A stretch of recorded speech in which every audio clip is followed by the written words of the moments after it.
si Miss Suzette Bitoon, ang school head po ng Magsaysay Elementary School. Nagpapasalamat po kami sa PA Alvarez sa opportunity na binigay nyo para sa amin. Kami po yung napili ng recipient na tatanggap sa inyong school supplies. Ito po ay napakalaking tulong para sa ating mga mag-aaral na talaga pong nangangailangan sa panahon ngayon.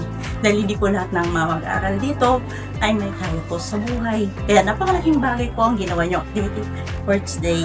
Thank you so much. Huwag po kayong nagsawak sumuporta sa aming school. Maraming salamat po.